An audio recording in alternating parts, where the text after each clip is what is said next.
Hey everyone, welcome to another video. Remember, if you love film or television content, please consider clicking that subscribe button because today it's time to talk about the new M. Night Shyamalan movie, Knock at the Cabin. So, let's get into it.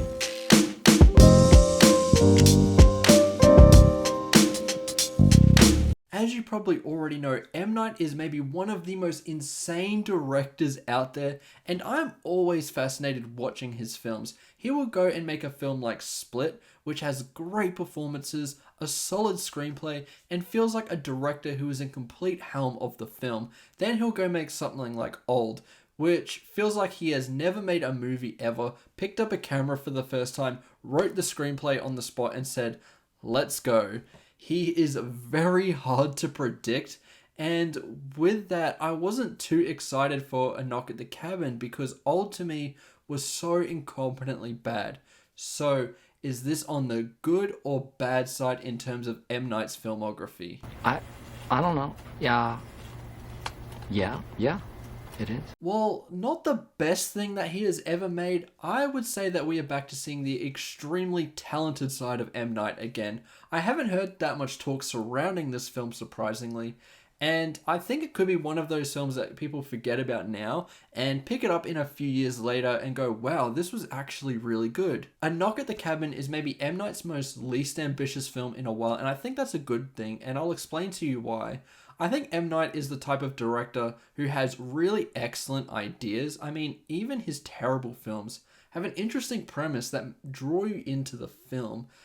And then the execution is just completely lost because M. Night seems really excited about the ideas that he has, which, as I said, are really great, but the execution gets lost in the process. So having a simple premise like this really works for the film, I think, because the writing is strong and the performances from the ensemble are really great. The cinematography, I felt, was very effective too. There is some great lighting and an effective use of close-ups. Dave Bautista has proven to be a very strong actor over the years, and he flexes those chops again in a genre that he hasn't had too much experience in. He has a gentle physicality that works really well for the character he is playing. His character, to me, was very fascinating too, as you don't know whether to believe he is a good person or a complete psychopath. The writing and the performances toe that line really well. I also really like the trio of Jonathan Groff, Ben Aldridge, and Christian Sui. They all portray quite sympathetic characters in the middle of this crazy situation. The way the performances evolve over the course of the film are quite interesting too, so a ton of credit has to go to that ensemble here because they do deliver. But I think what makes this film really interesting to me is the moral dilemma that is the centerpiece of this film. And the way it evolves is also very fascinating. It is one that people have discussed forever, and it was very interesting seeing it played out in a film, and will surely create debates as everyone tends to have a very different viewpoint on this dilemma, hence why it has lasted forever. I'll drop an ethics bomb on you.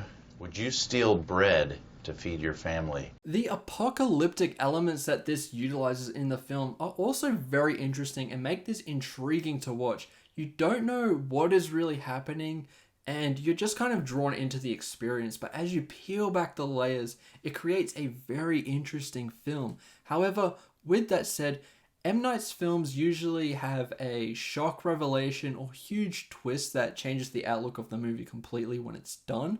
I would say that the revelation here is quite underwhelming and is very easy to see from about the halfway point of the movie, and if you're really sharp, you could probably spot it in the first act. It's hard to really go further into this movie without giving away spoilers, and for an M. Night film, that is the last thing I want to do for you, because half of the fun of watching his movies is uncovering what is really going on. I think even in his weakest disaster pieces, create those questions in your head, and the answer isn't always the most interesting. I find this one to be better than the worst revelations that he has showcased, because I do like the revelation, but it feels less like a twist and more of a natural progression of the story.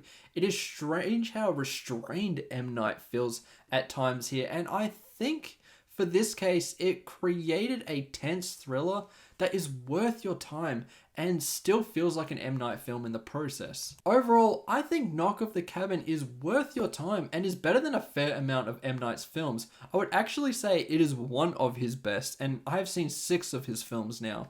I'm going to give Knock at the Cabin a 4 out of 5. I had zero expectations that this would be any good. I was originally going to this to laugh at it because I got that experience from Old because it was just that incompetent. But instead, I got a real quality thriller with great performances, solid writing, and nice direction. It's definitely not the best film in the world and not some revolutionary thing, but as a nice January thriller, I think you could do a whole lot worse. I'm going to forward it like it's hot. Anyway, thank you so much for watching this video. Tell me in the comments below what you think about Knock at the Cabin. Also, what are some of your favorite M. Night films? He's got a pretty crazy filmography, so it'd be interesting to see what you think in the comments below. Remember to like and subscribe, and I'll see you in the next one. Goodbye.